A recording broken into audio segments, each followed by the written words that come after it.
परीलोक में अनन्या नाम की परी अपने एक छोटे से घर में हंसी खुशी रहती थी। वो न्यूज़पेपर और मैगजीन बेचने का काम करती थी, जिससे वो थोड़े बहुत पैसे कमा लेती थी। उसका एक सपना था कि उसका एक सुंदर सा घर हो। अरे वाह अनन्या, आज तुम कितनी अच्छी अच्छी मैगजीन लाई हो। तुम हमेशा समय पर आती हो। हम सब परियों को तुम्हारा काम बहुत पसंद है, पर तुम हमेशा काम करती रहती हो। अनन्या, कभी आराम भी कर लिया करो। तारीफ के लिए शुक्रिया, पर मुझे मेरा काम बहुत पसंद है। मैं दिल लगाकर काम करती हूँ ताकि मैं एक सुंदर सा घर ले सकूँ। मेरा घर बहुत कमजोर है और वो कभी भी टूटकर गिर सकता है। मैं तुम्हारे लिए प्रार्थना करूंगी कि तुम्हें तुम्हारा नया घर जल्दी से मिल जाए और तुम ऐसे ही काम करती रहो। तुम देखना, बहुत जल्दी तुम्हारा खुद का एक बहुत सुंदर घर होगा। अरे सौम्या, तुम क्या कल लेट सोई थी जो इतनी देरी से आ रही हो? अनन्या तो कब का सबको अखबार देकर चली भी गई। तुम्हें अपना काम मन लगाकर करना चाहिए। कोई बात नहीं, अगर आपको अखबार मिल गया है तो आप देखो, मेरे पास दूसरी मैगजीन है। ऐसी मैगजीन अनन्या के पास नहीं है। आप प्लीज इसे ले लो। मेरी सुबह से कुछ भी कमाई नहीं हुई है। मैं आज क्या खाऊंगी? नहीं नहीं, मुझे तो वही मैगजीन अच्छी लगती है जो अनन्या लाती है। तुम उससे कुछ सीखो। वो अपना काम कितने अच्छे से करती है। वो सुबह ही सबको अखबार दे देती है। तुम्हें उसकी तरह काम करना चाहिए, तभी तुम्हारी तरक्की होगी। जब देखो मुझे हर कोई सुना के चला जाता है। मैं थक गई हूँ ये सब सुनकर। इस अनन्या के वजह से मेरी कुछ भी कमाई नहीं होती। अगर ये अनन्या ना हो तो सब मुझसे ही अखबार और मैगजीन लेंगे। मैं आज अनन्या का कुछ न कुछ बंदोबस्त करके रहूंगी। ये कहकर सौम्या गुस्से में वहाँ से चली जाती है। और रात में जब सब सो जाते हैं तो सौम्या चुपके से आकर अनन्या के घर में रखे अखबार और मैगजीन में आग लगा देती है और वहाँ से चली जाती है। अब मैं देखूंगी कि अनन्या कल से कैसे अखबार बेचती है। कल से सब मुझसे ही अखबार लेंगे और बेचारी अनन्या मेरी तरह रोती रहेगी, पर कोई उसकी मदद नहीं करेगा। आग की वजह से अनन्या की नींद खुलती है तो वो देखती है उसके सारे अखबार मैगजीन जल रहे हैं, यहाँ तक कि उसका घर भी जल रहा होता है। रात होने की वजह से कोई उसकी मदद के लिए नहीं आता। अनन्या, ये सब क्या हो गया? तुम्हारा घर कैसे जल गया? कल तक तो सब ठीक था। आज सुबह जब तुम अखबार देने नहीं आई तो हमने सोचा कि हमें तुमसे मिलना चाहिए। तुम ठीक तो हो ना? आज सौम्या ने सबको अखबार बेचे हैं। ये सब कैसे हुआ ये तो मुझे भी नहीं मालूम, पर इसमें मेरा सब कुछ जल गया।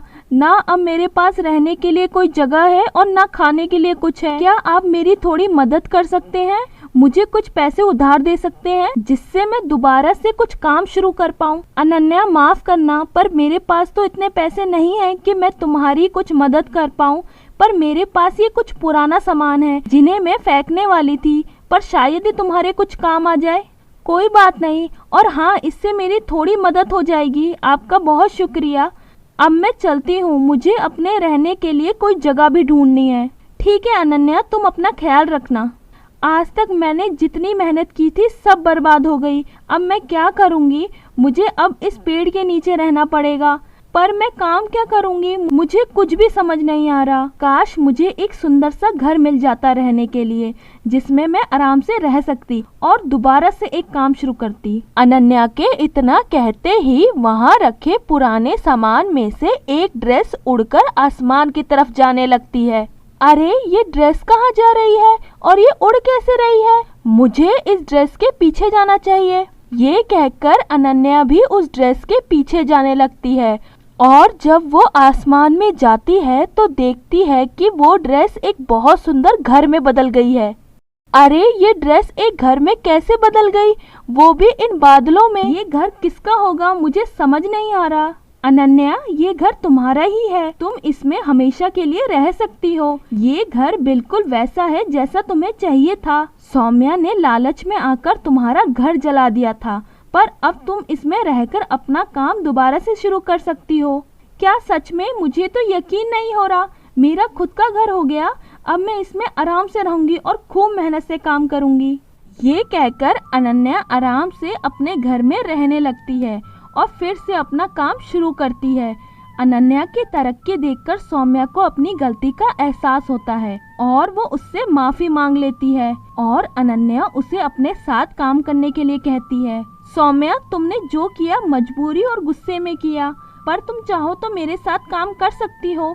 हम दोनों अगर साथ में काम करेंगे तो हमारी और भी तरक्की होगी। हाँ अनन्या, मैं भी तुम्हारे साथ काम करना चाहती हूँ। तुम जो कहोगी मैं वैसे ही काम करूँगी। परीलोक में बहुत सारी परियां एक साथ हंसी खुशी मिलजुल कर रहती थी। उन्हीं में से एक परी थी अनन्या परी। उसकी एक छोटी सी ड्रेस की दुकान थी जिसमें वो सुंदर सुंदर ड्रेस बेचा करती थी और सभी को अनन्या की बनाई हुई ड्रेस बहुत पसंद आती थी। इसलिए सभी परियां अनन्या से ही ड्रेस लेती थी। अनन्या की दुकान की ड्रेस सस्ती और सुंदर होती थी। अनन्या, कैसी हो तुम? आज मुझे एक पार्टी में जाना है, इसलिए मुझे एक ड्रेस चाहिए। क्या तुम्हारे पास कोई सुंदर सी ड्रेस है जो मुझ पर अच्छी लगे? हाँ, क्यों नहीं, मेरी दुकान में हर तरह की सुंदर ड्रेस है। तुम्हें जो भी ड्रेस पसंद आ रही है तुम उसे ले लो। तुम मेरी अच्छी दोस्त हो, इसलिए मैं तुम्हें अच्छा खासा डिस्काउंट दूंगी। अनन्या, मैं ये ड्रेस ले रही हूँ, मुझे ये ड्रेस बहुत पसंद आई।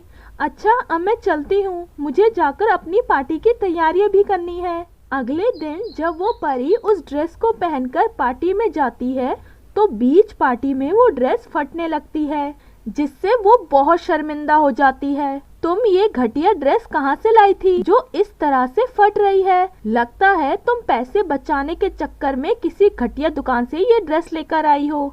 मुझे तो लगता है ये इस ड्रेस को कहीं से उठा कर लाई है, तभी तो ये इतनी पुरानी है जो फट रही है। ये सब सुनकर उस परी को बहुत बुरा लगता है और वो घर आकर गुस्से में कहती है, ये सब अनन्या के वजह से हुआ है। उसने जानबूझकर मुझे इतनी घटिया ड्रेस दी जिससे मेरी पार्टी में इतनी बेइज्जती हुई। मैं अनन्या को नहीं छोड़ूंगी, मैं उसकी दुकान जला दूंगी। उसे इतनी घटिया ड्रेस बेचने का कोई हक नहीं है। ये कहकर वो परी अनन्या की दुकान में आग लगा देती है। जब अनन्या ये सब देखती है तो उसे बहुत बुरा लगता है, क्योंकि वो दुकान उसकी माँ की थी और उसे अपनी दुकान बहुत पसंद थी। ये सब किसने किया होगा? मेरी पूरी दुकान जला दी। अब मैं अपना गुजारा कैसे करूँगी? ये सब मेरे साथ क्या हो गया? ये कहकर अनन्या रोने लगती है। थोड़ी देर बाद वो परी अनन्या के पास आती है और कहती है, मैंने जलाई है तुम्हारी ड्रेस की दुकान। तुम्हें इस तरह इतनी घटिया ड्रेस नहीं बेचनी चाहिए थी। तुम्हारी घटिया ड्रेस की वजह से कल मुझे पार्टी में शर्मिंदा होना पड़ा, इसलिए मैंने तुम्हारी सभी ड्रेस जला दी। नहीं, ऐसी बात नहीं है। मैं हर ड्रेस की सिलाई बहुत अच्छे से करती हूँ। शायद कपड़े की क्वालिटी खराब होगी, पर मेरा यकीन मानो, मैंने ये सब जानबूझकर नहीं किया है। मैं तो चाहती हूँ कि सबको मेरी ड्रेस पसंद आए। वो सब मैं नहीं जानती। मैंने तुम्हारी दुकान जला दी, अब तुम ड्रेस नहीं बेच पाओगी। ये कहकर वो परी वहाँ से चली जाती है और अनन्या को कुछ समझ नहीं आता कि अब वो क्या करे। इसलिए वो अगले दिन अपने लिए कोई काम ढूंढने के लिए निकल जाती है, पर रास्ते से जाते वक्त उसे अपनी दुकान दिखाई देती है जो वहीं पर थी, पर उसमें अब सोने और चांदी की ड्रेस लगी हुई थी, जिसे देखकर अनन्या बहुत हैरान होती है।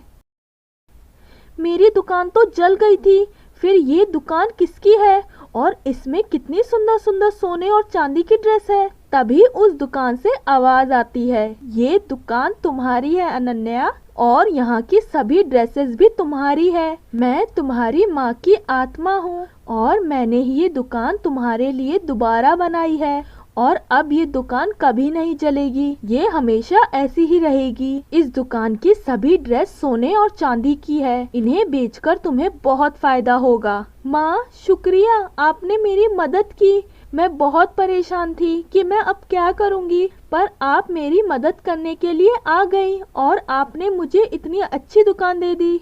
मैं अब इस दुकान को कुछ नहीं होने दूंगी। कोई बात नहीं मेरी बेटी, तुम हमेशा ऐसे ही दिल लगाकर काम करना। मेरा आशीर्वाद हमेशा तुम्हारे साथ है। दुकान पाकर अनन्या बहुत खुश होती है और अब उसके पास और भी परियां आने लगती हैं। सभी परियों को अनन्या की सोने और चांदी की ड्रेस बहुत पसंद आती है और अनन्या का मुनाफा भी बढ़ता जाता है। इसके बाद अनन्या एक सोने की ड्रेस लेकर उस परी के पास जाती है और उससे माफी मांगती है। मैंने तुम्हारे साथ इतना बुरा किया, तुम्हारी दुकान भी जला दी थी, फिर भी तुम मेरे लिए ये सोने की ड्रेस लेकर आई हो। मैं जानती हूँ तुमने मेरे साथ बुरा किया, पर इसमें तुम्हारी गलती नहीं थी। पर मैं अब तुमसे उस ड्रेस के लिए माफी मांगती हूँ और तुम्हें अपनी दुकान की सबसे सुंदर ड्रेस दे रही हूँ। क्या तुम मुझे माफ करोगी? ठीक है अनन्या, मैं तुम्हें माफ करती हूँ और अब फिर से मैं तुम्हारी दुकान से ही ड्रेस लेने आऊंगी। मुझे यकीन है कि तुमने जानबूझकर वो ड्रेस मुझे नहीं दी होगी। इसके बाद वो परी अनन्या को माफ कर देती है और अनन्या अपनी दुकान में बहुत खुश रहती है।